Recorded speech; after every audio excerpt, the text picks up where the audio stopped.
Good evening, everyone. Hope you are getting yourself nice and settled. Get your wine glasses out. Serve that cheese up. We are just getting ourselves sorted here, ready to go live.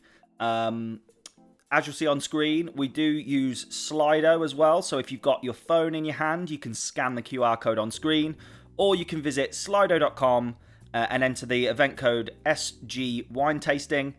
Where you can take part in some polls, a bit of Q&A. These things are always better when there's a bit of interactivity. So, take a look at that. We'll be online and with you in a couple of minutes, just letting everyone else get themselves online. So, see you very, very soon.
Yeah, let's do it.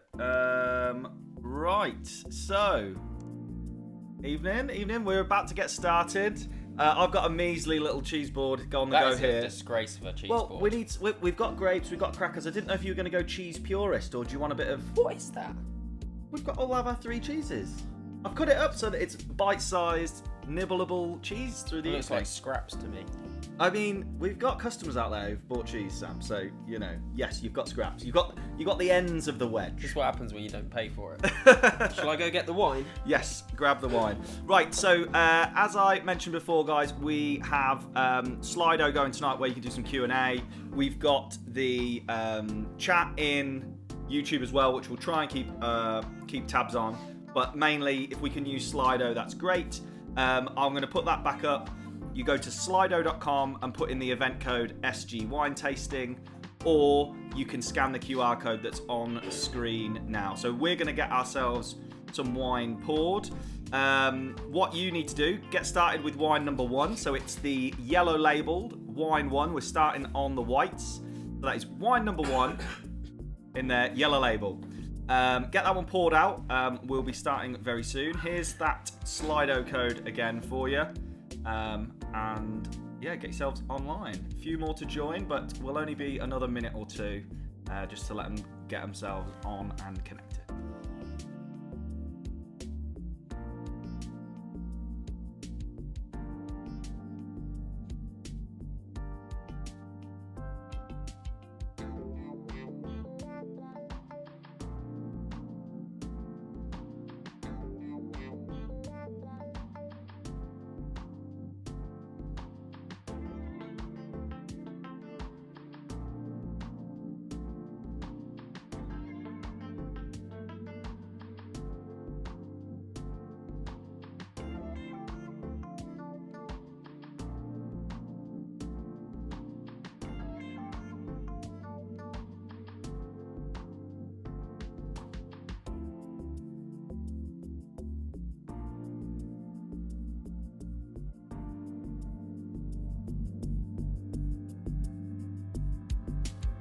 So yeah, we'll be using Slido through the evening. So as you can see, I've just launched a poll. You know, what kind of things do you look for when you're at the supermarket, when you're in a restaurant? What do you look for in a good wine? Pops a little message in there. You'll see how Slido is going to work with us through the evening.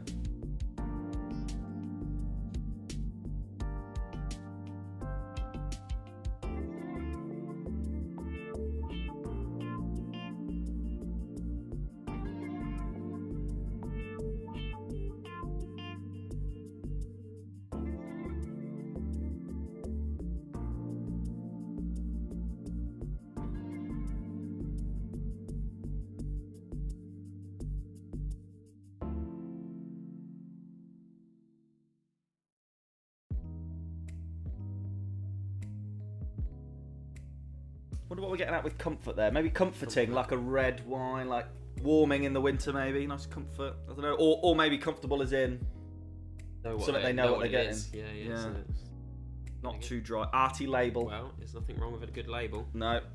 Get it a lot. We get that a lot. Good label. Yeah. We've got a few nice labels for you this evening. Later. Yes, exactly. Enjoyable. Taste goods. Price. Yeah.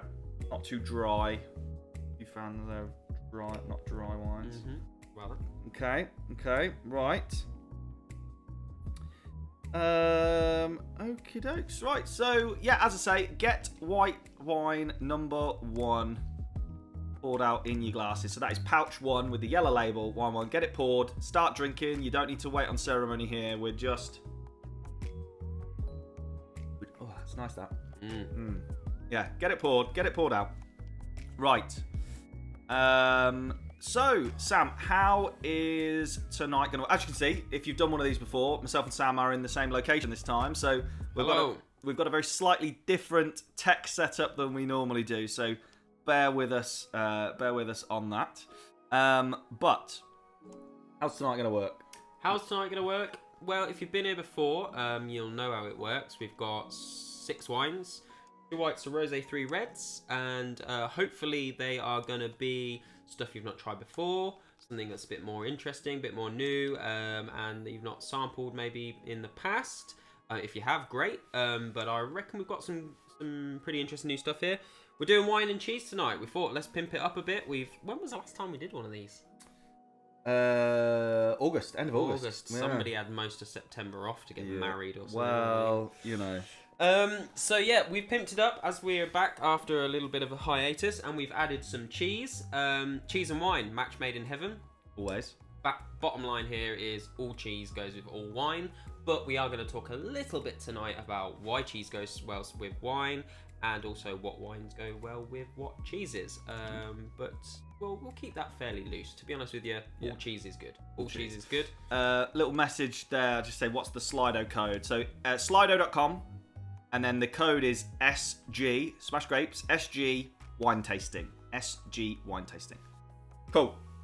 So if you've got your cheeses out, as we've said before, this is not your average wine tasting. This is not a regular wine tasting. There's no need to stand on ceremony. Dig in, try each wine with every cheese. There is a slight order to what we're going to do in terms of the cheeses tonight, but really just try them all with everything, because as I said, the top line here is that all cheese goes with all wine, so have a bit of a mix up, but we'll talk a little bit about specific cheeses, specific wines. Shall we get going? Let's get going. White wine number 1. Get in your glasses. Let's just bring that poll down. Remember, there is a Q&A function in Slido as well, so you can send us messages. Feel free to interrupt him. Send questions in. Put it in the YouTube chat. Do whatever you need to do. But white wine number 1. Get it poured out. Let's have a little drink, and we like to ask you what kind of things you're tasting. Now, we don't mean like essence of rose petal or, the mineral nature of the soil. Like, what are you getting? What's the space? Well, actually, not what you're tasting. Let's start. For this wine in particular, we don't normally spend a lot of time doing sniffing and swirling, but for this wine in particular, guys, I want you to really get the nose in there and try and pinpoint what the hell you're smelling, because it's weird. I'm going to tell you now, it's got a weird smell. And it's the weird smell that is lemony. Sort of what the grape variety is. It's quite unusual. Got a lemon. Lemony. One vote for lemon. Lemony, peachy pear. Any Peach advances pear. on peachy pear? Give it a taste as well. Wine. Sharp. Wine. Yeah, Somebody knows what they're talking about. Yeah, wine. Yeah, that's fine. Sharp. Sharp. Yeah, a little bit citrus, bit of sharp acidity. Peach, pear, lemon. Pear drop smell. Okay. Apple. All right, I'm gonna citrus. throw it out there. I'm gonna throw it out there. Anybody smell any petrol? Petrol. Petrol. Anyone get petrol? It's the signature smell of this grape variety. Now you might be thinking Sam's lost it. He's absolutely lost it. But give it a good whiff. Slight like chemically weird smell, and it's not because it's got chemicals in it. It is because it's Riesling. And Riesling has a bit of a weird petrol-y smell. So when we talk about Riesling, straight away we start thinking negative things. We start thinking of that sort of German, what's it called, Blue Nun? Blue Nun, yeah. Black Tower sort of rubbish. Sickly sweet and very astringent. But actually, Riesling is a awesome grape variety. Absolutely love it. So it's a cool climate, high acid grape variety. We've talked lots about this in the past, but basically when we're talking about white wine and we're talking about the balance of refreshment and sort of juicy fruit, we're talking about acidity and sugar. Cool climate, acidity stays high and the sugar stays low. And as we get into the hotter climates, the sugar goes up and the acidity comes down. We are in a cool climate varietal here, Riesling, but we are in a pretty hot country. We're in Australia. This is Wilder and Wilder, fantastic new winemaker that we've just taken on. Really, really cool guys doing some crazy stuff in Australia with great varieties that you wouldn't expect to pop up there. They don't just deal in sort of things like Shiraz, Chardonnay that you expect to see in Australia. But we've got some Riesling here, and I think it's fantastic. If you like zippy, refreshing, high acid white wines like your Pinot Grigios, like your Sauvignon Blancs, Riesling is really worth a go, guys. It's nothing like that old rubbish 80s German stuff that we used to serve. Talking about cheeses, when we're pairing wine with cheese or having wine with cheese, we've got two options really. We can either contrast with the cheese or we can compare or match with the cheese. Riesling is a fantastic, or any high acid white wine for that matter, it's a fantastic contrast to cheese because cheese is fatty, and rich and full of flavour, and a high acid wine will cut through that and sort of like clean your palate up. When you like you've had loads of cheese and it's feeling a bit claggy and you just want to like wash your mouth out. I don't think I've ever... Palate cleanser in between cheeses. Brie, very, very fatty, very, very rich, or Camembert, or any of those soft white cheeses in particular can do really, really well if you pair them with that sort of like high acid, cool climate white wines like a Riesling, like a Sauvignon Blanc or a Pinot Grigio, just to sort of take the edge off all that richness. If you're having like a baked Camembert at home or anything like that, really, really good match made in heaven. The other ones we talk about quite a bit when we're talking about food and wine pairing, things like what are raw milk cheeses like feta and goat's cheese, the very, very white cheeses, also very rich and salty, high acid white wines like Riesling cut through. Really nice. What do we think, guys? Yeah, definitely very different. Use the comment thread on YouTube, use it in Slido, let us know what you think. Any Riesling haters out there that would have balked at the idea that there'd be a Riesling in pouch number 1? Any converts?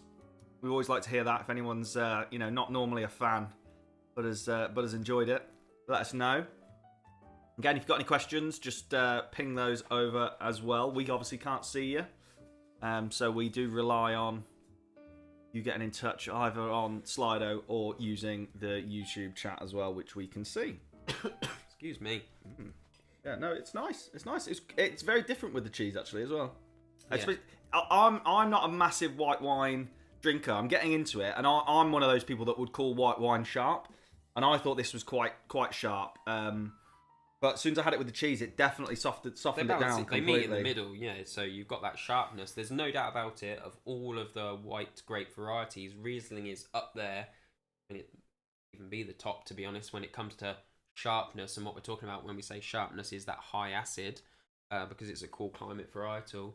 And yeah, if you want to balance that out, get some fat in there. So away from just your cheese board, but any high fat food or cheesy food or creamy food that you might be cooking of a weekend, these high acid white wines not only cut through that fat and rinse out the palate, but also it just sort of lowers the acidity level a bit and lets the fruit in there come through. There is fruit in here. This wine was grown in Australia. It had plenty of sun. It's got some sugar and some fruit.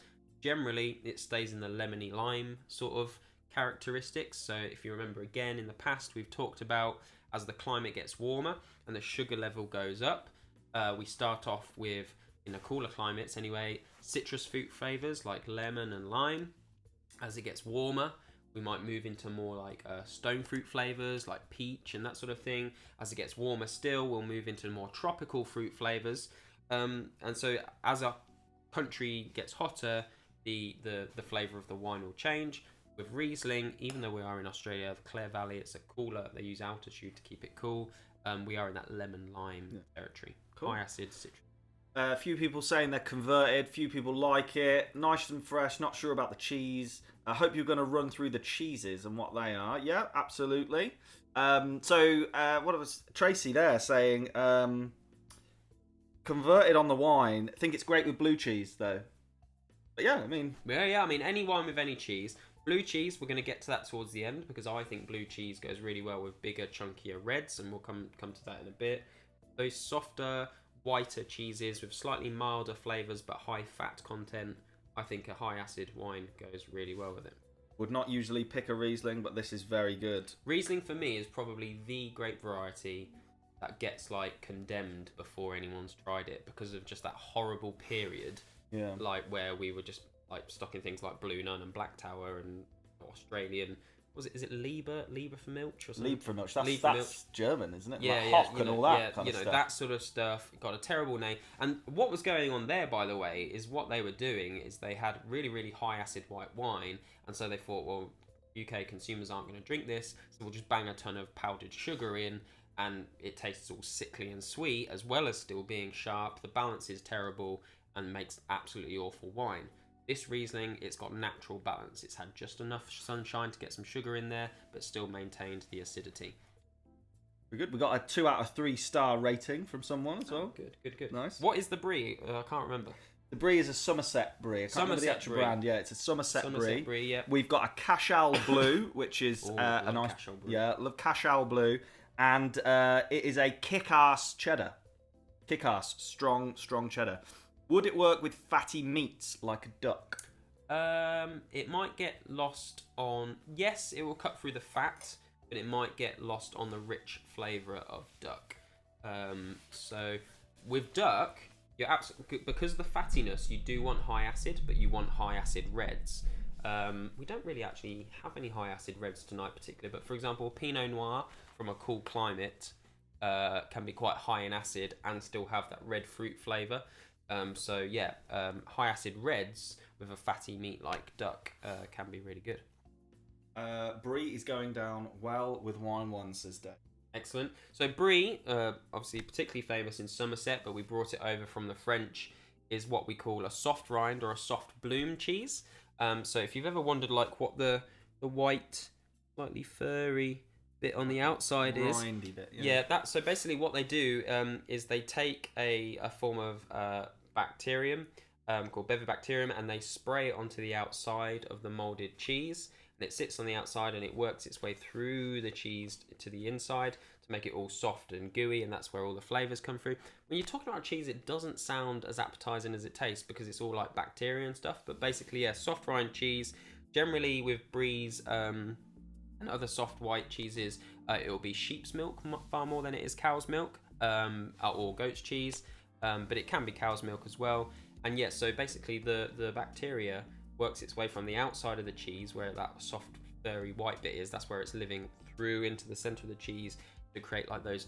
I think the flavors they're like earthy and sort of herby as well as rich and creamy. Whereas when we move on to like the next cheese, which is a cheddar, those flavors are more tangy and salty. I think with what the soft white cheese is like a brie, it's more herby and sort of earthy, which again is more suitable to white wines where you might have a little bit of a herbiness or a green sort of flavour going on in the white wine.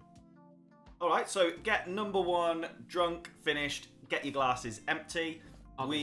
Yep, Sam's gonna take a leap to the kitchen to get white wine too. We're keeping them in the fridge. We didn't think ahead here and cool them down. But you're going for number two. So again, yellow label this time. Yellow label. Wine 2, the little white wine icon. Get it poured in your glasses. That's it. Wonderful. Don't want to show the bottle, so yeah, doing that off shot as if by magic. There we go. Get it in your glass. And again, I'm going to ask you what you are tasting. What kind of things you're tasting here? So this is a grape that also gets a bad press. I hate how much it gets a bad press, but it's probably a little bit more familiar or widely seen than Riesling. So I am keen to see what people's initial thoughts are before I tell you what it is. Yeah, what are we thinking there?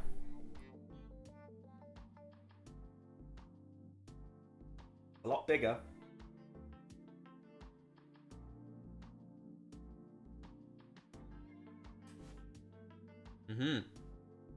Definitely different. Pineapple. Pineapple, okay, yep. Yeah. Definitely moved into that sort of like more tropical fruit flavour. It's bigger and richer, I think. Alright, going fishing. Yeah. Glass. I'll pull the waiter back in a bit.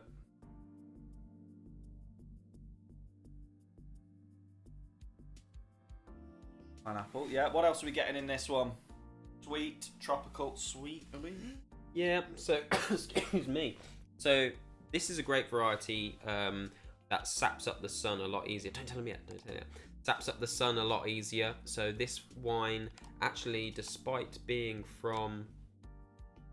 I think, yeah, despite being from a slightly cooler area than Australia, it really has sapped up the sun and moved into that tropical area, the tropical pineapple. I don't think it's sweet in the traditional sense, as in it's not got loads of sugar, but it's a sweeter fruit because it's like tropical and that sort of thing, rather than that sort of sharpness that we had with a Riesling. We get the dessert wine smell, I'm told. Dessert wine smell? I think it's just that it's because it's fruity. I think it's yeah, it's fruity. There is oak. Somebody said oak, so this has been oak aged, and so there's like a vanilla-iness. It's almost like a vanilla candle, sort of vanilla-iness.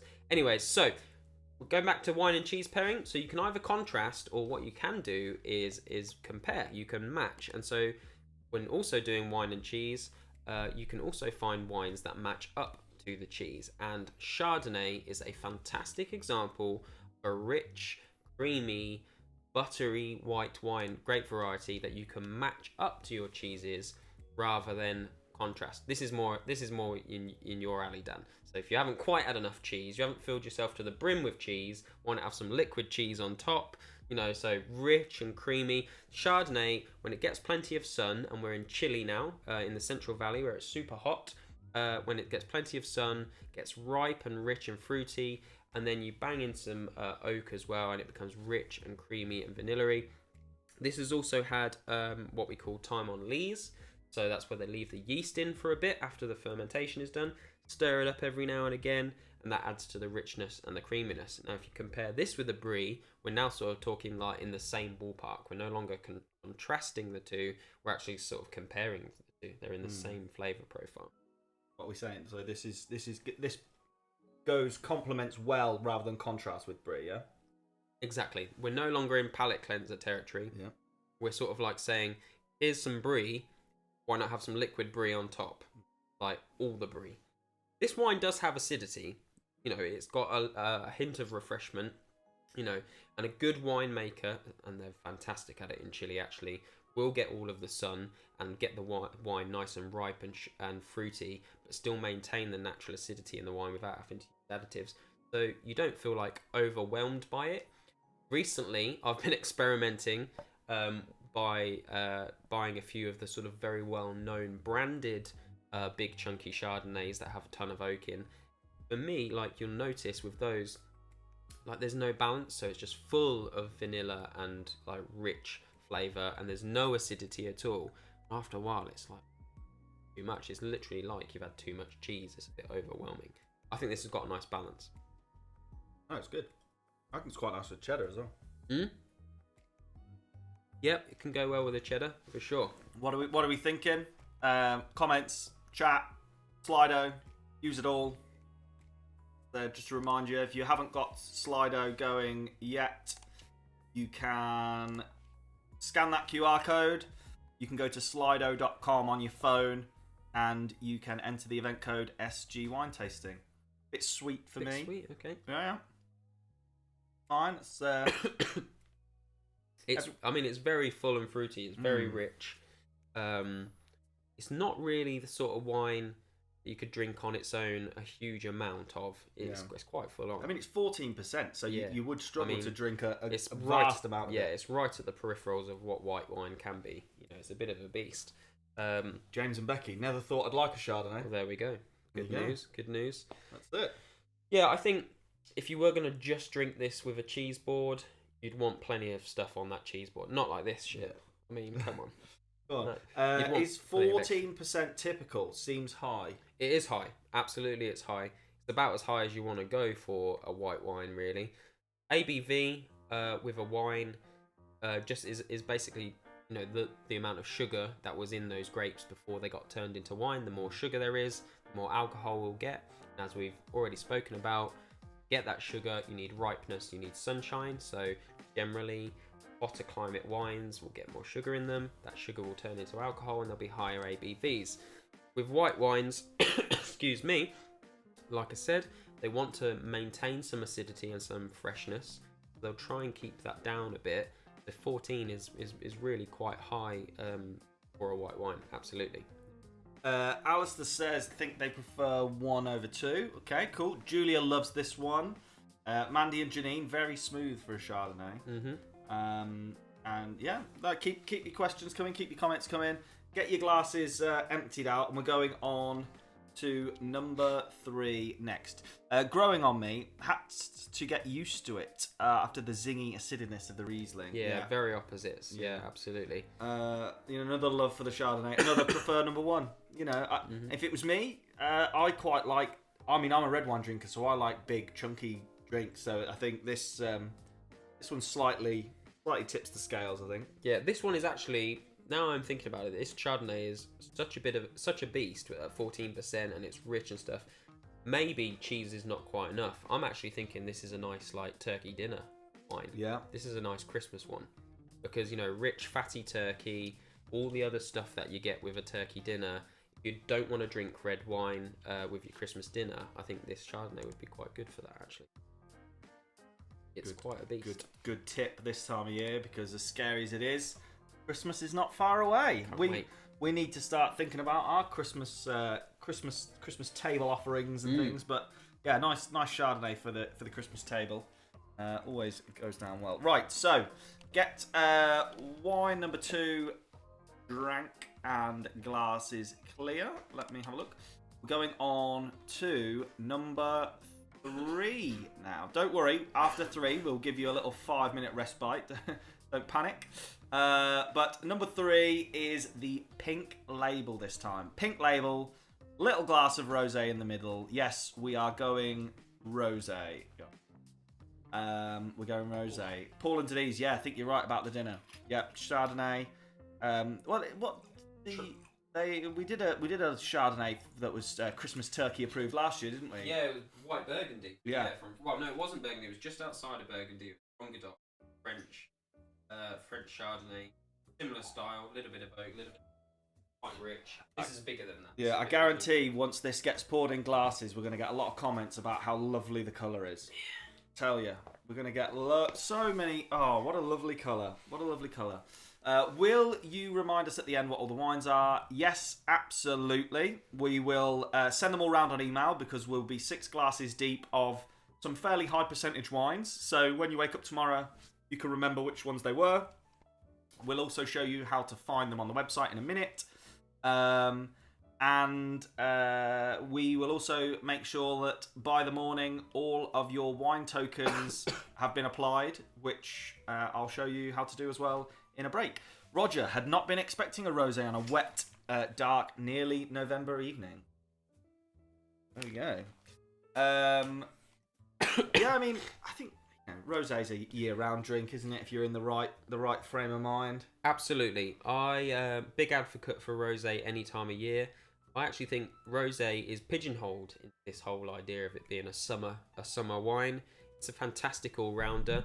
Generally, actually, even within the industry, generally rosé is like seen as like more an afterthought. Oh yeah, we make loads of wine and we do make a bit of rosé as well. But actually, rosé is fantastic, and there are some fantastic winemakers out there that like literally just dedicate their lives to making great rosé. The thing about rosé is it's just a really good all-rounder.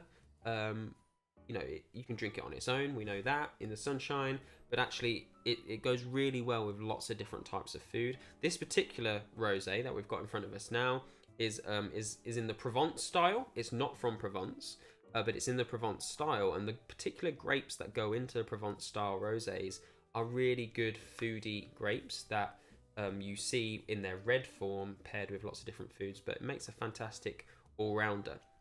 So what have we got in here? So let's go back a bit. Provence Rosé, we might know what that is or have some sort of idea about what that is, but Provence Rosé, it's that pale pink stuff that we see in sort of fancy shaped bottles on the shelf in the supermarket, and generally if it's on the wine list with premium price tags, it's that fancy rosé that we see with Brad Pitt and Angelina's name attached to it. Kylie's just done one.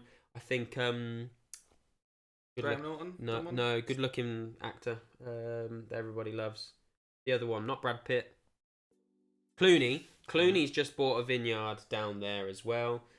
Sting's not far. Oh no, Sting's in Italy, isn't he? That's a different story. But Clooney's definitely bought them on. Anyway, super popular. It's just up the road from Marseille, Saint-Tropez, French Riviera. Land prices are ridiculous. You've got to be a millionaire to live there. Provence Rosé, super trendy at the moment, super popular. You've got brands like Whispering Angel and AIX appearing on the internet. Very trendy. But, get to the point.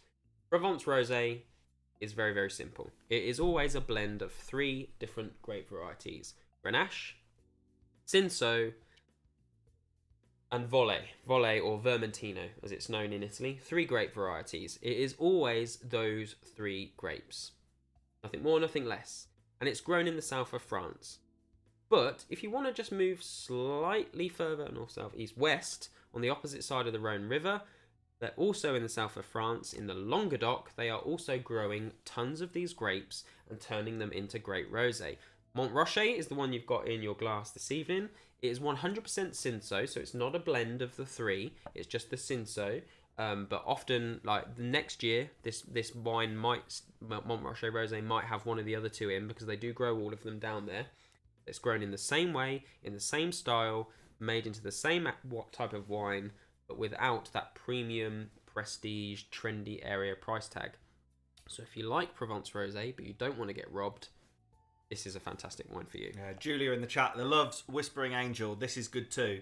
This is also £5 a bottle cheaper than Whispering Angel, at least. And I know that they actually hold the stock back, so Whispering Angel is quite often sold out a lot of different places. Yeah. But it's the same grape. Same grape varieties, blended together, or in this case, just 100%. So fresh, almost a fizz to it, vanilla. Yep. We've got an acidic smell. I think that's just moving from the wines. But so yeah, pale pink. It's still going to be high acid, so it's going to be refreshing. It's so lively with the acid that it almost tastes like it's fizzy. I get that. Whoever said that. Yeah. But yeah, clean and refreshing. Not your typical choice for a cheese and wine pairing, but actually a really good all-rounder, and that's why I wanted to have a rosé still tonight. I know we always try to put a rosé in. We don't have to. I think sometimes we've not, but I like to put a rosé in to just show it's a good all-rounder. I mean, most of you, if you've pushed the boat out, unlike Dan, and maybe put some grapes and some chutney and crackers and different things on, you can have lots of different flavors on your cheese board. Rosé pairs fantastically with everything. It's just a fantastic all-rounder for that thing. In the wine world, in the industry, there's a general thought that if you don't know what to have with dinner, either have rosé or fizz, because they are both fantastic all-rounders. Right, there you go. Not a lot of aroma to this one, says Chris. Not a great smell. Dave really liked the rosé. Siobhan, rosé all day. She's a Romanian fan, is our Siobhan. So, yeah, we've took you back to France here, Siobhan. Tracy and Kev, not a fan of the rosé, but never have been, to be fair. I do. Yeah. Had a wine like this in Sorrento. Usually only had super sweet rosé. This is different and great, says James and Becky. Yeah, that's the other thing about, rosé and its bad rep. The sweet stuff, everyone's had it. Yeah, I've had a fair bit of that. Yeah, well, the Julio Gallo. Julio Gallo, you've had a bit of that. Yep, Sweet Rose, Echo Falls, all that sort of stuff. Californian White Zinfandel. Yeah. It's really not doing rosé a good name. Bags and bags and bags of sugar. Not particularly great winemaking processes. And, it's just not a great sort of way of showing off the wine. Yeah, Paul and Denise, too acidic for me. It's there's a spectrum, same as everything, same as white wine, same as red. There's a spectrum, and this is a dry kind of. Yeah, it is on the high acid. It is dry. It is crisp. If you want more fruit from your rosés, more fruitiness and less acidity, look for either like Provence style blends or any rosé, for example, with Grenache, or in Spain they call it Ganacha. Excuse me. We've actually got a Ganacha tonight on the reds. I won't tell you which one, but it's a really, really big, juicy red grape. So actually it makes fantastically fruity rosés as well. So if you prefer your rosé to have a bit more fruit and a bit more juicy flavour and less acidity, but you don't want that sweet shit from, Echo Falls or something like that, try Grenache rosés or Ganacha. What about, so we're saying this just kind of goes with a bit of anything. We got any particular cheese pairing? I know you say rosé and cheese isn't a normal. It's not, but it's going to go fine with your brie because of the acidity. It's going to go fine with the cheddar because cheddar basically is just a nice salt fest, which makes all wine taste good. I'm not sure it's going to go well with the blue, but hey, each to their own. Yeah, there we go. So that is wines 1 to 3 done. If you want to grab yourself a fresh glass before we move on to the reds, feel free. Otherwise, just make sure that you don't have any of your rosé left in it and you can get pouring. We are going to take a very, very short minute or two between now and when we start talking about red wine 1. But I hope you've taken them out of the fridge and got them all ready to go. So you're looking for the green label with the little red wine icon on. That is here on screen. So the green label, red wine icon, wine number 1. That's the one we're going to be pouring out and having in a moment. But what I am going to do now quickly is, as part of taking part tonight, you will all, by the morning, be issued with £10 of wine tokens. Now, if this is your first time doing a Smash Grapes tasting, then you will need to just pay attention very closely just to this to get your wine tokens. So you're going to head over to the website, which is smashedgrapes.co.uk, which, for those of you that have been here before, obviously you've bought your wine tasting for this evening, but we've got a brand new look going on. So hope you like our all new website. We took a bit of time through September to get that together. So what you need to do is you need to hit the account section, top right, and you're going to need to log in. So if you're like, Dan, I haven't got an account, that's fine. Just create one. You can click down here, create an account. But you need to create one using the email address that you bought your wine tasting pack with. So the email that you bought the wine tasting kit with. Once you're then signed in, it'll ask you to prove you're not a robot. Oh, bridges. Here we go. This is new. Yeah, there's some bridges. Can I do it? There we go. I am not a robot, everybody. You're going to log in. It'll give you some information about your orders and everything else. But what you're really interested in is down here at the bottom right, the wine tokens. When you load up that wine token panel, it's going to tell you that you've got a £10 off coupon ready to use. Click that, redeem it. It'll email you a code if you want to use it later, or it'll automatically apply it to the basket, and you'll be able to go and shop any of the wines that we have had this evening. Now, it suddenly just dawned on me as we sat here, Sam, that we no longer have an easy route to the Try Before You Buy wine tasting collection. Oh, shit. So what we're going to do is, in our top menu where it says Try Before You Buy, which is up here, which normally takes you to the product, we'll make sure that points you to the collection of wines that we've had this evening. And those will look a little bit like this, where you'll be able to then see the different wines and go through and shop whichever ones you want. Your wine tokens don't only apply to wines from tonight, they do apply to the whole store.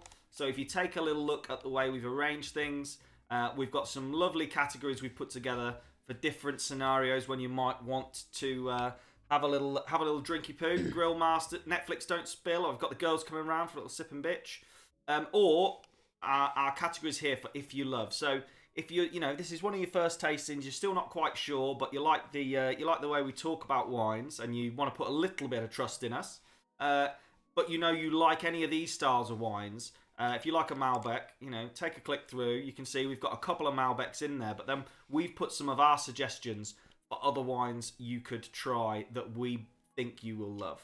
So give that a go. And again, wine tokens. Bottom right hand corner of the website. If you're on a phone, you just see the little star. You press the redeem button in the middle, because you will all have a £10 coupon once they've been applied, as soon as the tasting's finished. And it's as simple as that.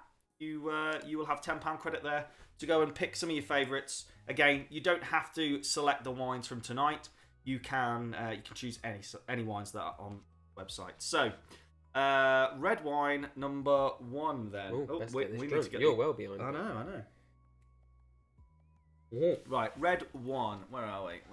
There we go. Red wine 1. Again, green label, green number, little red wine icon. We did get asked once why we don't do 1 to 6. Because we've got an option of doing 3 whites, got some reds, and if we do, I'm gonna need a minute. And if we do sometimes do tastings with 3 wines for private functions, corporate events, things like that. Gives us a little bit of flexibility. So that's why we have 1, 2, 3, 1, 2, 3. Okie dokes. So let's switch this around. If you are on the new website, guys, having a look about, if it is new to you, if you've not been to have a look, we're trying our best to make it as easy as possible for normal wine drinkers like us to find things they like. We are here to make the route to great tasting wine as simple as possible. So if you think there's something missing from our website, if you think there's a category missing, if you think there's a wine missing, you think there's a grape missing, you think there's an occasion for drinking wine missing, please let us know, and we'll get it on there, because we just want to make it as simple as possible for you guys to find wine that is great for whatever you need it for. Julia's just picked up on the fact that we have a whole bottle. Hang on a minute, you've got a whole bottle? Yes. Well, 2 glasses. You know, how many glasses do you get out of a bottle, Julia? I'm ready now. So we're going on to red wine 1. Let's see what people are thinking here. Suave or Suave, is that how you spell Suave? Suave, white wine, from Italy, northern Italy. Made, that's not the grape, it's a region Suave. The grape in Suave is Garganega. Garganega. Yeah, and we do have a Garganega. We have a Garganega. It's actually a Garganega Pinot Grigio blend, but it's like, the top of my head, it's 80% Garganega, 20% Pinot Grigio. Garganega and Pinot Grigio and the Pinot Grigio region and Suave are neighbours in the north of Italy. If you like hiccups tonight. If you like Pinot Grigio, but you want something with a little bit more body, a bit more robust, recommend Suave, recommend Garganega. Go check it out. Well, GPG, isn't it? Ours? GPG. Yeah. Ours is Vinazza. GPG. Yeah. GPG. If you search GPG on the website or Vinazza, you will be able to get yourself a Garganega, which is a Suave. Yeah. Got a big fan of Suave in my house. She's watching, I think, this evening with the mother-in-law. Also a big fan of Suave as well. Oh, there we go. Well, already catered for. There we go. Okay. Lighter than it looks from the colour. Currants, licorice, big blackcurrant. I think there is a good fruity smell to it. I mean, I already know what this is, and this is one of my favourites. So, it's lighter than currants, licorice, spicy. So, who said lighter than it looks? That might fool a few people, because actually this wine is generally considered a bit of a beast of a red wine, from where we normally get it. I'm being a bit cryptic here, but this example of it is a very light example. Not heavy. Yeah, so some people might be thinking, I don't know this, I'm not familiar with it, it's lighter than what I might expect, because it is a light version of the wine, but everybody is right when it comes to blackcurrant, red fruit, licorice, vanilla for sure, plumminess. You've all hit it on the head, soft and mellow, absolutely. This is the absolutely much loved Malbec, but it's not from Argentina, folks. Nope, it is from its home country of France. So Malbec is what we call a Bordeaux variety, because it actually originated in Bordeaux, along with Cabernet Sauvignon, Cabernet Franc, Petit Verdot, and a few others, Merlot. It was born and bred in Bordeaux and in the south of France. It went over to South America when we headed over there, when the Europeans headed over there, and they've really obviously made it into their own thing. In South America, it gets plenty of sunshine, plenty of heat, and turns into this big old robust beast of a wine. But in France, it still stays quite light. Now, I'm going to issue a warning here. You're thinking, hello, I like this, Malbec from France. It's got everything I like about Malbec, but it's a little bit easier going, a bit lighter. Do be careful. There are some French Malbecs that are really stuck in their old roots, in their old past, and that was a really quite astringent and bitter grape variety. There's one region in particular that you actually might even recognise because it lingers about in the supermarkets. In fact, I spotted it in Sainsbury's the other day, and that's Cahors, Cahors. You might be thinking, oh yeah, Cahors, I've seen that written on the side of an old-fashioned label in the supermarket. Cahors is the original region of Malbec.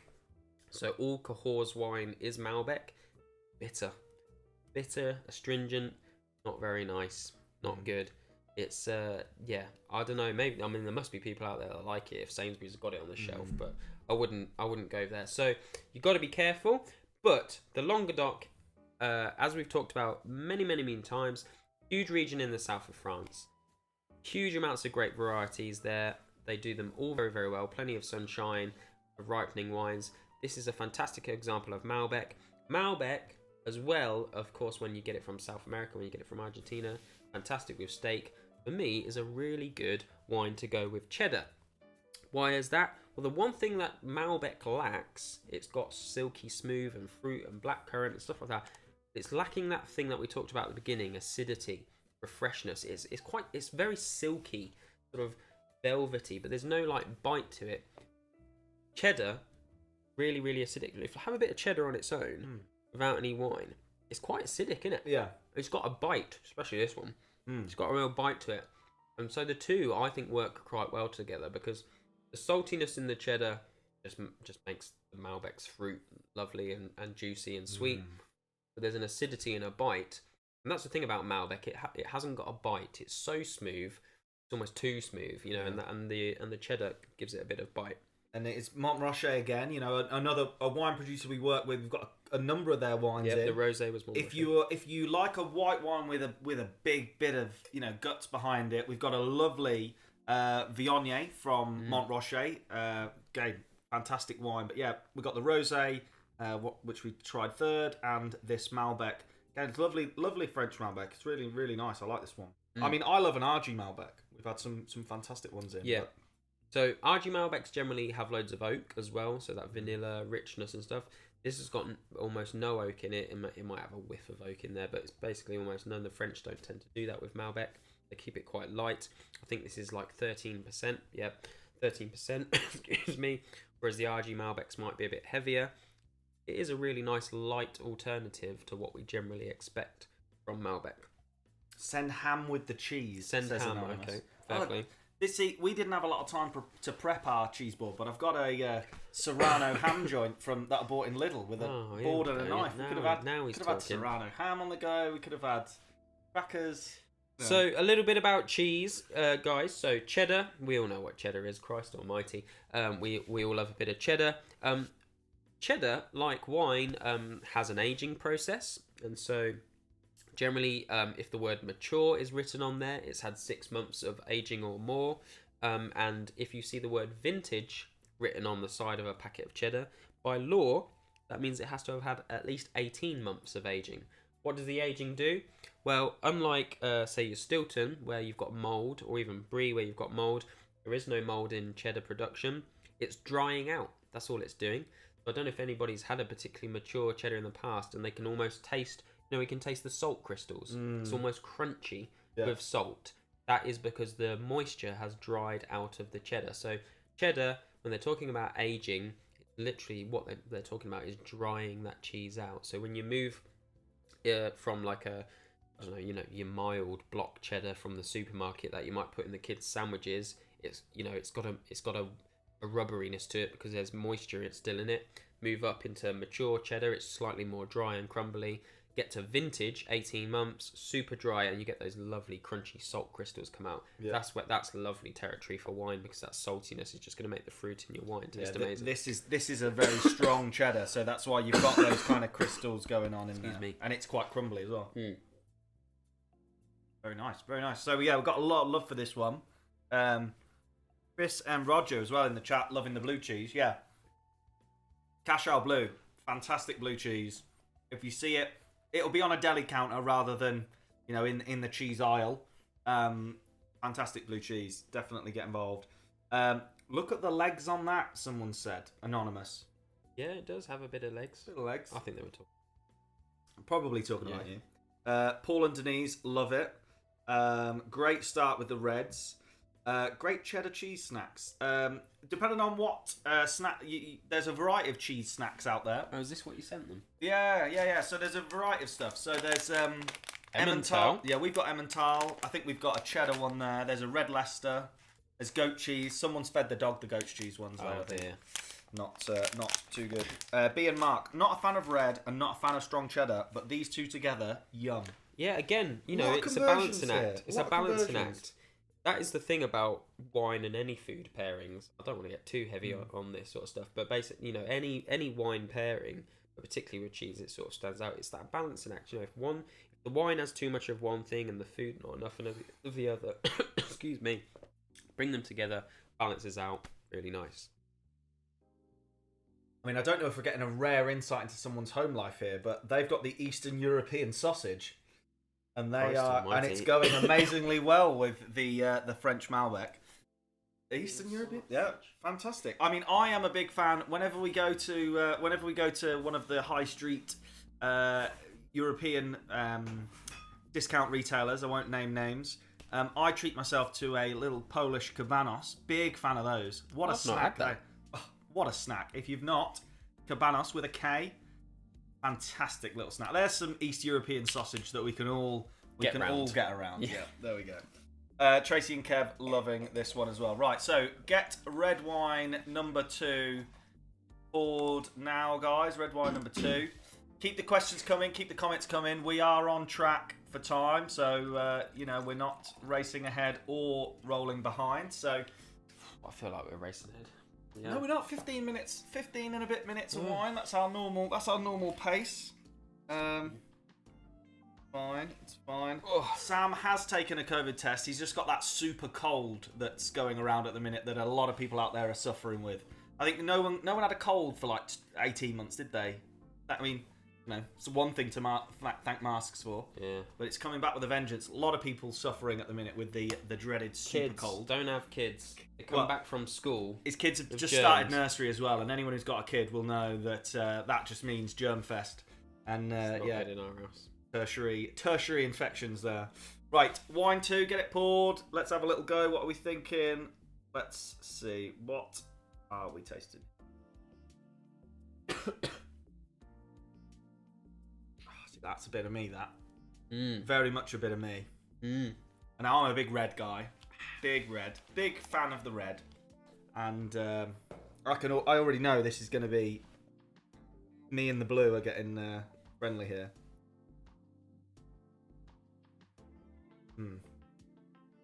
But what are you thinking the Slido, what are we guys? thinking?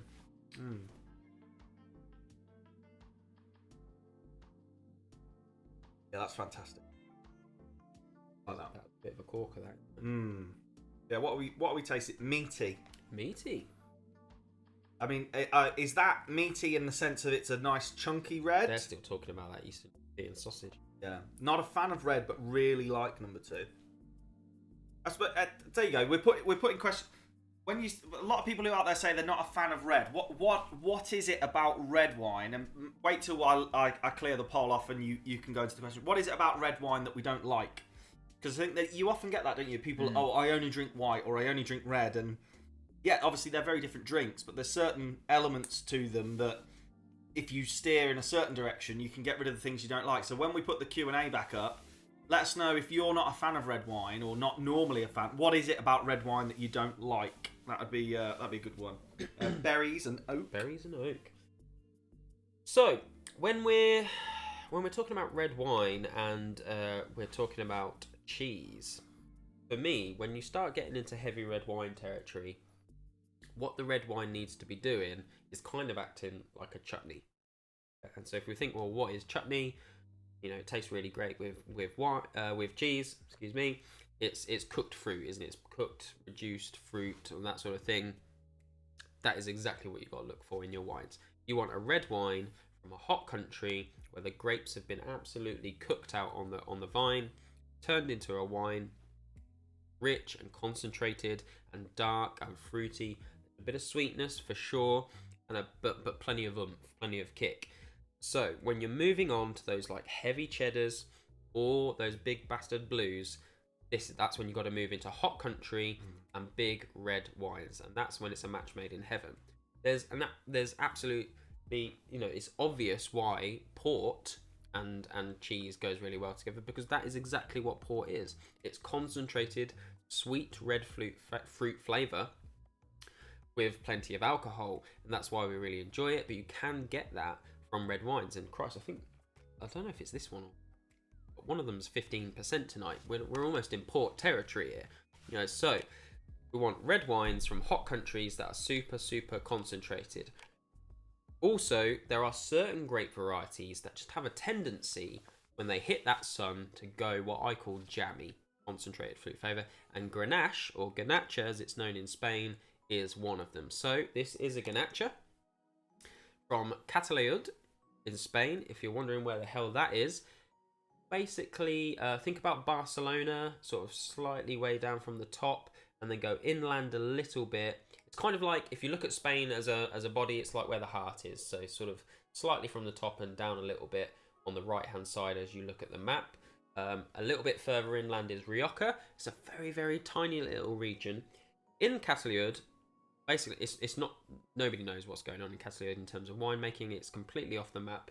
There is this Scottish winemaker who has just started producing this Grenache. Oh, you can see the bottom there. They can see the bottom. This Grenache. And it's absolutely fantastic. Old vine. What the hell does that mean, Sam? Well, basically, vines, they take about 10-20 years to establish good fruit. And then also after that, the older they are, the less fruit they produce, but the more concentrated in flavour that fruit is. So this is an old vine Grenache. Oh, it actually says it in English as well on the bottle, old vine.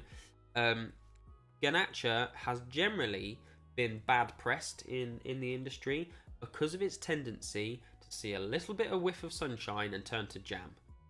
Like in the wine world, people say, oh, you know, Grenache, it's no good on its own. It turns to jam really quickly. But the reality is we enjoy a jammy wine. We do. Jammy reds are like jammy the big reds thing are right now. in at the moment, and Grenache is having its heyday. So I urge you to go out there and look at single varietal Grenaches. Grenaches in the rest of the wine world do pop up. So, for example, if you like Côte de Rhône, which is a region in France, or the most famous part of Côte de Rhône, Châteauneuf-du-Pape, that is 40% Grenache with a couple of other bits and bobs. But generally, anything from the Côte de Rhône is Grenache. It is a great variety that's used in lots of different places all over the world. But on its own, it's had this bad press for turning to jam in the sunshine. But quite frankly, I'll take a bit of this jam, especially with like some blue cheese or strong cheddar. I've had too much strong Malbec. You've had too much strong Malbec. Well, this is 15%, Sam. Why? Red wine too. What are you doing to us? Yeah, I know, it's a bit heavy. I tell you what, if you're not done and finished your cheese board off by the end of this, you will be in the next 20 minutes. Jeez. Do you know what though? Doesn't taste like it's 15%, does it? That's easy. The scary thing. This goes down too well. The Joneses, hoping this wine kills off nursery lurgy. Best medicine. Yeah, probably. I always find that if I keep a strong enough blood alcohol percentage, I wade off quite a lot of things. So there's something to be said for that. Well, I'll try it. Yeah, preferred that Malbec surprisingly. Not normally a fan. And usually too dry, gives me a headache, Mandy. That's when I said about not a fan of reds. Tend to be dry and give her a headache. Well, the headache, Mandy, I'm afraid to tell you, it's got nothing to do with what's in the wine. It's probably just the amount you've drunk. Obviously, it's higher percentages with red wine, generally. So with white wine, you're talking 11, 12, 13%. With red wine, you're talking 13, 14, 15%. Those percents make a difference. But in terms of like chemicals or compounds or ingredients in a wine, there's absolutely no difference between red and white. There's no reason that it would give you more headache. Julia, I don't normally like red because to me it feels powdery and acidy. The first one was nice though. I mean, again, probably just down to drinking potentially some just not very good red wines. You know, if acidic red wines obviously do exist, but if you drink a nice mellow one, especially one that's had a bit of oak, probably shouldn't feel like it's too acidic. No, I mean, yeah, acidic red wines are a thing. For example, Barolo is quite famous high-end red wine. It's made from the grape variety Nebbiolo, and it is very high in acidity and generally needs loads of oak and loads of age, loads of time to cool the hell down. So, for example, if you buy a Barolo even if you buy a Barolo at Sainsbury's, it will be like right now. It will probably be like 2014. So it's had like time in the bottle to cool the hell down because it is very high in acid. But like general day-to-day drinking reds, like what we stock in the store, shouldn't find them too acidic, Julia. Try something like a Malbec. Try a Grenache with a bit more jamminess to it. Stay away from thick-skinned, high-tannin reds, which are things like Cabernet Sauvignon and Shiraz, because I think they're going to put you off because they've got quite a bit of bite to them. But yeah, something like this, or a Pinot Noir, but try and find a New World Pinot Noir that's had plenty of sunshine, like Chile. not a French Pinot Noir from Burgundy. You might find that's right in your alley. Right, a couple of questions before we move on. Let's give everyone a little bit of time on the 15%er, I think. Dave, I can't find this one on the website. Don't worry, everything will be updated in the morning when you get your email. Sorry, Dave. You'll have your tokens. The wines will all be online. You'll be able to shop over the weekend to your heart's content. We've had a busy day, Dave. We've had a very busy day. I had half a bottle of red at lunchtime. He did. Yeah. He wasn't driving, so yes. Couple of busy ones. When having jammy reds, we have them cold. Ooh. Is that a complete faux pas? No, not at all. Having whatever bloody temperature you want. The thing about temperature in red wine is that the colder it gets, if it's a high tannin red wine, which is thick-skinned bitterness from those skins, it will bring out the bitterness. So when I was talking to Julia about trying to find those smoother styles, high tannin reds like Cabernet and Shiraz, if you have them chilled, the bitterness is going to come out. Low tannin, low bitterness red wines like Malbec, like Merlot, like a Ganacha, have them a little bit chilled, not really much difference. The other thing, overarching thing, is it doesn't matter whether it's red or white, the colder it is, the more muted the flavours are going to be. That's the next one. It is, yeah. What have you just poured? More of number 2? Yeah, I'm pouring more of number 2. I thought we were just relaxing. Oh, yeah, we're just relaxing. Yeah, we're giving you a bit of time to get through the 15%er. Siobhan, what are the best reds for chocolate? I think you probably need to establish which chocolate you're eating as well. So that's the first thing I was going to say. If you're eating milk chocolate or a chocolatey dessert where it's sweet, there is no such thing as a good wine unless it's a pudding wine. When I mean pudding wines, I mean like proper sweet wine. The dessert wines, maybe a Sauterne from France or a Tokai from Hungary. These are the sorts of things that come in little bottles and are high percentage, small little things. They're super gloopy and syrupy. They're proper pudding wines. But red wines, like table wines, still, that are 12 to 15%, and still there's no such thing as a good milk chocolate or sweet chocolate. However, if you do like dark bitter chocolate, I do. I love dark chocolate, like 80 something % or up in terms of concentration. There's bitterness there, and so if you pair them with bitter wines, they match up really nicely and they bring out the fruit. So when we were talking to Julia about wines to avoid, these are the ones you want to go for. So Cabernet Sauvignon, Shiraz, even maybe something like a Tannat, which is a grape variety that you'll find in France. Very, very high in thick skin, so high bitterness and tannin, and the bitterness from the chocolate will dwarf that and get rid of that, because that's the most prolific bitterness, and therefore all you'll taste is the fruit in the wine. Really lovely, juicy and enjoyable. There's a couple of brands out there, we'll post them on social, that actually make chocolate for wine, and it's really worth looking at. But generally, you don't want to be cracking like the Cadbury's Dairy Milk with certainly not white wine and almost definitely not red wine. It's not going to do you much favours. Very good. Right. Again, we're about to move on to our last one now, which is red wine 3. So it doesn't take a lot of powers of deduction to see. Oh, that's white 3. It's this one here, red wine 3. Green label again, little red wine icon, number 3. So get that poured out. Take your time with finishing off number 2. It is a heavy hitter. Sam's gone back in for more. I just forgot where I was and thought, I'm going to pour another glass of this. It's very enjoyable. Julia, you're right. I probably have been drinking cheap nonsense. I mean, and that's the thing. So, look, we've said this a few times. When you're paying kind of £5 or £6 a bottle for wine, only about 30 or 40p ends up going on the juice that goes in the bottle. So the way the winemakers have to do that is by adding powdered additive, acids, sugars and that to balance it out, because they can't spend the time as a farmed product to make it right when they grow it.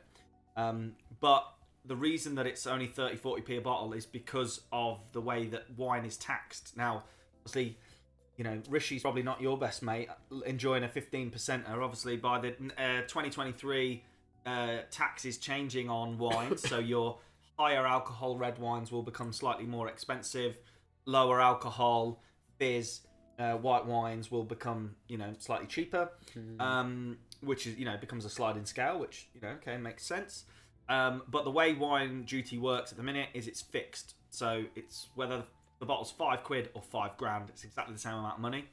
So yeah, that's what they have to do. But if you step up to about £8, £9, which is kind of the that's the kind of market we're in on Smash Grapes. The people who make the wine get like £2.50 for the liquid in the bottle, so they can take their time. They can actually grow it and use some skill there as well. So it tends to be that very, very cheap or well priced wines tend to have powdered acids, which give you bad heads, can make you feel rough the next day. Heads, yeah. Can make you feel like you can't drink any more either after you've had a few glasses, and that's not necessarily the wine. That is the other stuff that's in it, which doesn't actually have to go on a label, which is the scary part as well. Yeah, there's 112 different additives that can legally in Europe go into a wine without having to be on the label. It's pretty scary stuff. The one additive that has to be put on the label is sulfites, and that's the one everybody blames. But actually, it's most likely not sulfites, because sulfites is essential for keeping wine fresh. It's all the other stuff we don't know about. Like, for example, this week I was trying some different big branded wines. I'm not going to say the brand of the wine, but let's just say it was criminal how much it cost. Numerous crimes were committed when I bought it. And I only had like half the bottle and thought, I'm done for tonight. And the next morning, my head was banging. Absolutely banging. And I think that must have been sugar or something in it. It was pretty heavy going. The other thing about like wine and price, guys, is like there's absolutely nothing wrong with trying to find a bargain when you want to drink wine. I try and find bargains all the time. I don't just sit around drinking expensive stuff all the time. If you're going to drink a bargain wine, drink bargain wine from like an unknown region or a country that's not as popular as mainstream. If you're drinking a bargain and it's also like mainstream grape variety from mainstream country, let's say French Merlot or Australian Shiraz, then it's likely that the quality is not going to be great because it already could hike its price just based on where it's from. Whereas, for example, Nera d'Avola from Sicily, so that's a red grape variety from Sicily, the island off the coast of Italy, I have absolutely no problem picking that up for sort of £6.5–7, because I know that that £6.5–7 is entirely going on the wine, not on marketing or a big budget sort of communications to make that the country the center of that particular wine world.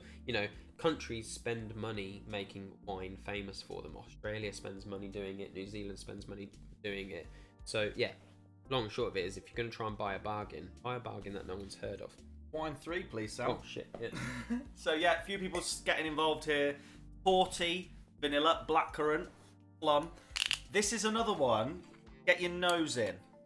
Get your nose in this one and see what you can smell. There's a telltale smell. This is the wine I had half a bottle of at lunch. Sam's had a bit of this at lunchtime, yes.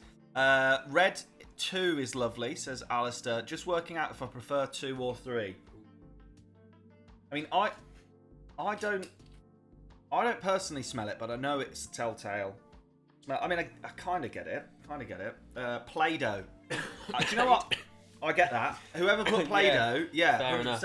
Yeah, fair I'm with enough. you. Play-Doh, I get that. This is blue cheese territory all over as well. For sure. Yeah. So here we are, getting really, really concentrated now.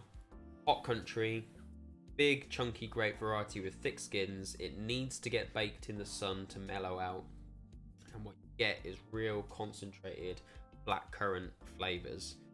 There's plenty of oak in this for vanilla-iness for sure. Blackcurrant plum, you guys are correct. It is almost porty in its nature from the concentration. And I think if you're going to have blue cheese and you're not going to have port or sherry, we need to talk about sherry at some point. Sherry, most of you might be thinking of that brown, horrible, sort of bitter, savoury stuff. PX Sherry, which is concentrated and sweet, is amazing with cheese. I highly recommend giving that a go. PX Sherry. But yes, if you're in the blue cheese zone and you don't want to have a bit of port or sherry or any fortified wine, for me, Cabernet Sauvignon is an absolute winner. So Cabernet is a Bordeaux variety. Is born out of France. Yeah, sorry. I've had a 15% wine, Sam. Come on, it's your fault. Right, here we go. So Cabernet Sauvignon is like the founding father of red wine. It was born out of Bordeaux. It's travelled all over the world. It is probably the most widely planted red grape variety in the world. I'll have to double check that before I make that claim, but I've just made it. Thick-skinned, super dark fruit, does well all over the world, but it does need bags of sunshine. Langhorne Creek in Australia, we're talking serious heat there. It likes to be bedded down in really, really wet areas, which is why it's in Langhorne Creek. If you know anything about Bordeaux, guys, you'll know that on one side of the river that runs through Bordeaux, it's very silty and wet. That's where they grow their Cabernet, so it does like wet environment. Anyway, that's going a bit too heavy on the detail. Cabernet Sauvignon, super, super blackcurranty. The giveaway that Dan was talking about on Cabernet Sauvignon, don't know if you can smell it. You probably can't, where you're bunged up. No. Minty. It has like a mintiness or a eucalyptus sort of flavour on the nose. But I just love Cabernet with blue cheeses. Blue cheese, it's full of flavour, it's complex, it's salty, it's rich. You need a big, big, big guy to match up to that, and Cabernet is your best bet. I wouldn't just recommend Australian Cabernet, but I do love this one from Wilder & Wilder, the new guys that we've just taken on. American Cabernet Sauvignon, whole other level. It is so good. It's a bit pricey because it's American and it costs us a lot to get it over here. American wine generally, unless it's your shit like Echo Falls, quite expensive to get over here, but actually it's really good. Don't write it off. American Cabernets, American Chardonnays, really, really good. Highly recommend them. But yeah, this is from Australia. Just really concentrated black. Liquid Ribena for me, Cabernet Sauvignon Blanc. Ribena for grown-ups to see the button screen. Yeah, nice. Yeah, I mean, 14.5 again, Sam. You're not letting anyone go to bed without feeling a little bit of a buzz this evening, are you? Certainly not. Right, let's have a quick look, see what's coming in. Keep the questions, comments, etc. coming in. Michelle's converting to a red wine drinker. Not good news for me, says Christopher. Oh dear, sorry, Christopher. Julia loves a sherry. Loves the sherry. Yeah, definitely. We tried some red from the Lebanon. We've done a Lebanese. Done some Lebanons. Yeah. They are good. They are good. Do you know what? Any Eastern European, Mediterranean bordering country been producing wine for hundreds of years. The quality is fantastic. Yeah, we'll see more of that. Roger got into Nero d'Avola after the August tasting. Oh, there you go. That's a fantastic little book there. Testimonial. Yeah, Nero d'Avola. If you've not tried it, guys, Nero d'Avola. It's native to Sicily. It is the Malbec of Italy. It is fantastic, but it's so cheap because Sicily just doesn't get a look in the wine world. It is the forgotten child. Get out there and drink it. Tends to be house wine on a good Italian restaurant as well. Sure. So, but if you see Nero d'Avola as the house wine, get it. Get it. Like, you're not being cheap. It is a great wine. Like, get involved. Great. Save the best till last. Are you doing Christmas wines soon? Are we doing Christmas wines soon? For sure. Sure. We will do another one of these. Is our end of November going to be the ones to stock up for Christmas? What I think we will do an end of November for sure, but I think we should probably do something in early December as well, just for the fun of it. Yeah, well, I mean, we do these tastings the last Friday of the month, and the last Friday of December is definitely New Year's Eve, so we probably won't be doing it on New Year's Eve. But our end of November one will be probably a prep for Christmas. Yeah. Probably be your Christmas gathering wines. Probably do your more party stuff. I think in November, so that when people come round through the month, when you're trying to see everyone before the big day, and then we'll probably do a mid-December tasting, which will be your Christmas dinner table. Stuff. Yeah. We'll do the Christmas day. So yeah, over the next two tastings, end of November, Christmas party, December, your Christmas table. So yeah, the wines will be going on the store soon. You'll get we'll put a Christmas collection together as well. We've already got a collection called Gift Wrap Not Included, which is just some really nice wines with a bit of a story if you want to buy anyone a wine gift. One thing that's, you might be hearing a lot in the press recently of shelves are going to be bare, there's going to be problems getting everything stocked up. We're not at the size that's causing us a problem yet, so plenty of wine ready to send out. No issues there. So if you want to get your friends wine, hey, we get some cheese. We can maybe we can do a deal somewhere. Right, James and Becky loved all of them. Thank you, James and Becky. Thumbs up. All the Reds. Favourite was number 1. Dave says, "Oh, that's where I've been going wrong. Buying cheap wines from well-known areas." That's what you're doing wrong, Dave. That's it. Christmas sherry and port tasting. I'm not sure if we can do a sherry or port tasting. I think it's too niche. Well, I don't think they'll survive very long in the pouches. It's also that's a big portion as well. Yeah. I mean, we can get smaller pouches. We can get 50ml pouches. But Can we? Yeah, we can get 50ml pouches. Well, think about it.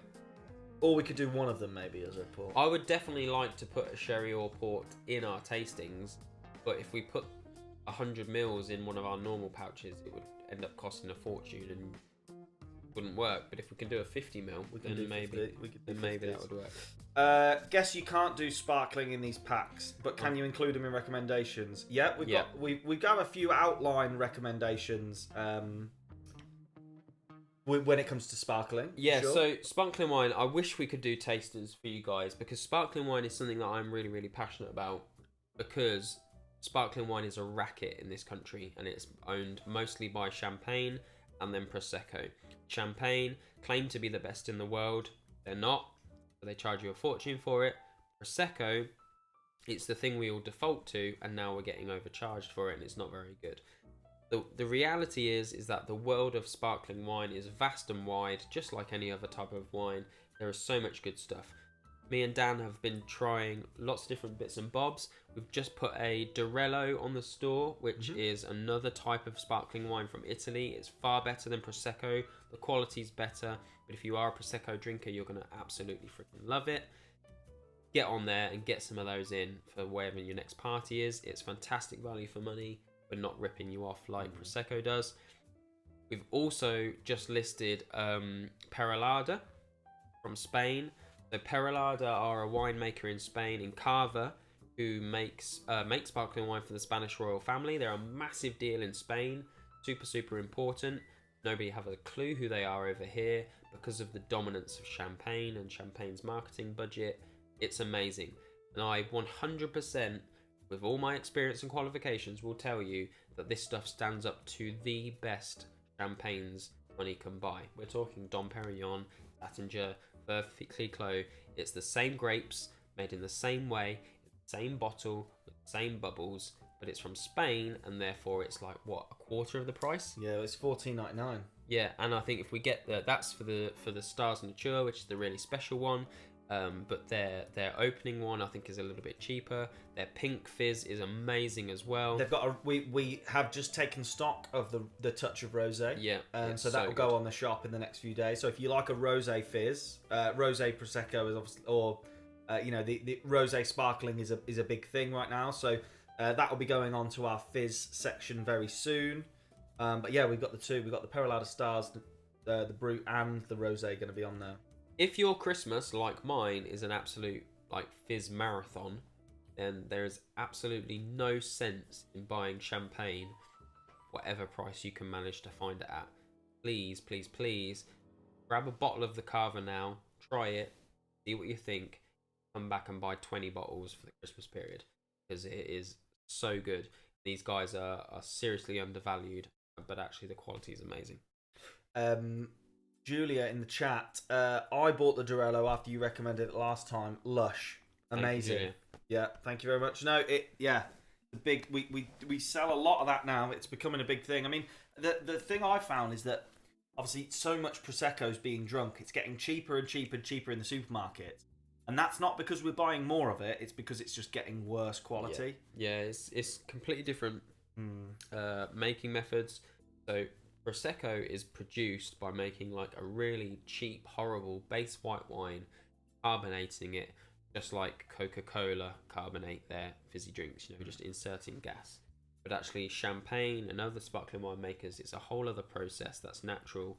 And yeah, Durello, which nobody's heard of. The grape's called Durella, funny enough, but the wine is called Durello. Much better process. Really, really enjoyable to drink. The bubbles are really soft and pleasant, and it's lemony and citrusy and great.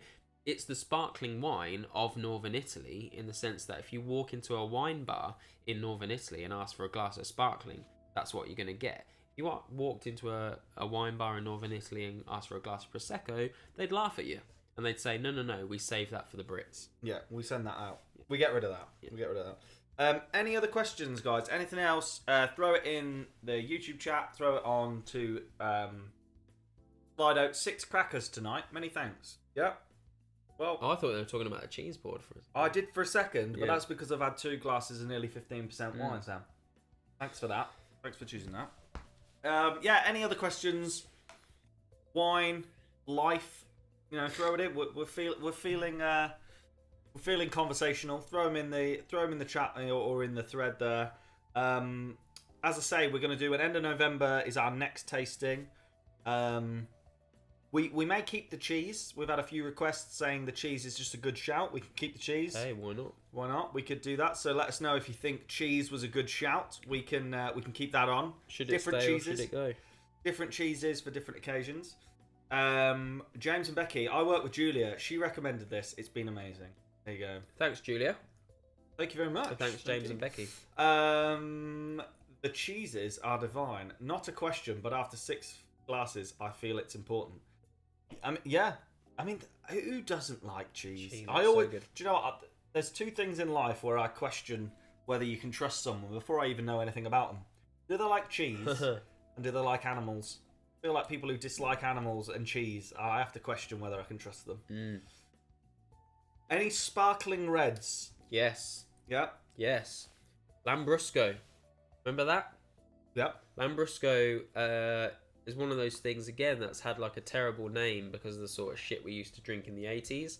But Lambrusco, from the proper regions in Italy, sparkling reds, they're really quite enjoyable. I'm not sure what their purpose is yet. I've not found the right occasion for Lambrusco.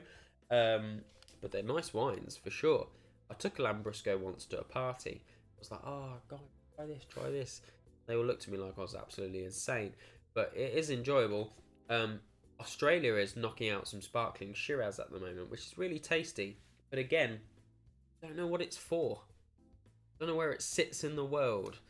But maybe that's just because it's so unusual. Do you know the only time I ever get sparkling red? Like in a welcome hamper when I've been abroad at a villa. Yeah. It's in the fridge and you're like, what should we do with this? Yeah. Yeah, never quite sure. I like it, but I don't know what it's for. Yeah. Mince pie pairing, says Ooh, Roger. That's a tricky one because you've got so much going on, haven't you? You've got like pastry and you've got that rich, sweet fruit. I mean, to be honest with you, my immediate reaction is a pudding wine. We should probably do something on pudding wines at some stage. We should get them on there and talk about them because that's a field in its own. There's such variety when it comes to dessert wine. Whites, there's reds, there's various sweetnesses. But a normal wine... Do you know what I'm going to say, actually? I'm going to get out. I'm going to say sparkling. I think, yeah. Unless you're going to go dessert wine, I think you're going to have a glass of fizz with that. Well, that's our go-to generally. Rosé or fizz is the go-to for when you're not entirely sure, isn't it? Yeah. Fish and chips, Carver. Fish and chips with fizz is the best thing ever. Yeah. Nice. Brilliant night from Paul and Denise. So glad we joined. Thanks for coming along. Dave, first timers, really enjoyed it. Yes, there we go. Nice. Cheers, Dave. Julia and Isabel, how did the wedding go? Can we see a picture? It was hot. It was very hot. We didn't so get hot. married. We didn't. I got married. And so Zoe's hot. out there watching. My lovely wife. Let me see a picture. I can't put a picture on screen because I don't have it on this computer. But it was very hot. Very Freaking hot. Fantastic. Great day. The wine was good, wasn't it? The wine was good. The wine was very good. Cypriot wine, who knew? Yeah, I mean, it's just an untapped market. Yeah. Although we did have a Chianti for our red. We must have got a deal on that. The white. Down with an X. Yeah, Zanisteri. Yeah, I thought that was very good. Yeah. Yeah, and when we went back to where Dan got married and had dinner, and I ordered another bottle of it, and I thought it was very good. Should try and find some of that. Yeah. In the shop. Yeah. Please keep the cheese. That was great. Yeah. No, I mean, look, we could do different cheeses next time. Yeah, I think it's a nice little touch. Nice little touch. Right. Well, guys, 9 o'clock. Thank you very much for joining. As I say, give us till the morning. We'll drop you an email with the 6 wines you've had tonight to remind you. Your wine tokens will be on the store, and you will be able to, over the weekend, use your wine tokens and purchase anything you like. Obviously, orders will be sent out Monday, so do bear with us. We can't get deliveries picked up at the weekend, but I think it was good. Tell you what, that number 2, that red 2. I mean, it was 15%, but what do you think of 19 Crimes? We kind of picked up on this before. Yeah, I mean, I've drank a fair amount of the red, but it is very much it's very much a sugar fest, I think. It is a sugar fest, absolutely. Yeah. So I tried the white this week out of curiosity, and it was a sugar fest. I've not tried the red yet, so it's not fair really for me to comment. But what I would say to you guys is that, a red wine brand like that for example can afford to pay Snoop Dogg to be the face of its label, isn't necessarily investing its money in the right places, which is quality of the grapes and the workers that pick it and that sort of thing. Also, sugar, absolutely sugar. We all know that sugar sells drinks. That's what hooks people in. So I'm not sure if really there's great winemaking going on there. I've not tried the 19 Crimes Red, so I'm not gonna 100%. It's a sugar fest. Yeah, even I could tell it was a sugar fest. So it depends. If you like it, great. That's absolutely fine. But what I would say to you is, it's not cheap, is it? It's like £9. £9 a go. Christ almighty, for £9 you can really get some fantastically concentrated, rich, jammy reds from our site or from any other site for that matter, or even from the supermarket. Do you know what? For £9, Christ almighty, go to Aldi and have a look at their reds, because get away from big brands, because when you're paying £9 for a wine, you're right in the best place for good quality. That's the right price point, and actually you should be paying for grapes, not celebrity names. It's American oat, and I'm pretty sure it is. It's Zinfandel. No, it's Australia. I'm sure it's Grenache. They just call it a red blend, but it's American oat, so that's really bolshy in your face, as you can probably guess. And it's dark vanilla and chocolate. If you're gonna spend £9 on a red wine, there's just so much better out there for you. That's what I would say. Yeah, I mean, at the minute it's Morrison's. That's always a fair gauge. What are people willing to pay in the north? Oh, it's £9, but they knocked it down to 7. But like we said before, the duty, whether a wine is celebrity endorsed or not, is fixed. And they've obviously got that whole thing where you can download the app and the label talks to you. Oh, well, that helps. That makes it much tastier. Yeah, TV adverts, billboards. So that is money that's not going on what's in the bottle. So we may well be releasing a few series of videos where we taste some high street stuff. We're gonna do a vlog, aren't we? We're gonna start a vlog, I think. Yeah. We're gonna do what all the kids are doing. Cracking open some famous bottles of wine and dissecting what's good and bad about them. Yeah, we're gonna do some high street stuff, and I think you're even gonna treat me to some real like posh stuff, aren't we? So that we can go both ends of the spectrum. Are you paying for that or am I? Well, I mean, someone will pay for it. All right. Someone will pay for it. Maybe we won't go like Patrousse or any of those ones. We'll go to Salt Bays. What the 19 grand a bottle or something, wasn't it, on that one? Yeah, I can't remember. It was Patrousse. There was two. There was like a 2003, and I think there was like a 2010, and it went from about 4 grand to 19 grand a bottle. Just Cabernet Sauvignon. All it is. Patrousse, is that what it is? Yeah. Cab Sauv. Yeah. Bit of age to it. Yeah. I've got an aerator in the kitchen drawer. That does the same thing, doesn't it? 10 grand to go. Oof. Anyways. Naughty game, that. Naughty game. Right. Thank you very much, folks. Thank you very much. Hope you've enjoyed yourselves. Yes, we probably will keep the cheese. We'll keep an eye online. As I say, keep an eye on your inbox in the morning. We'll email the 6 wines we had tonight. Your wine tokens will be applied. And Julia is standing by for orders. So see you soon, Julia. Don't worry. I will take extra care packing those for you. So yes, cheers. Thanks a lot. My glass is empty, so I'm going to grab one more, I think, for a little nightcap. But for now, we'll see you in a couple of weeks' time. Otherwise, thanks for joining, and we will speak to you very soon. Thanks, guys. Cheers. See Bye. you later. Bye-bye.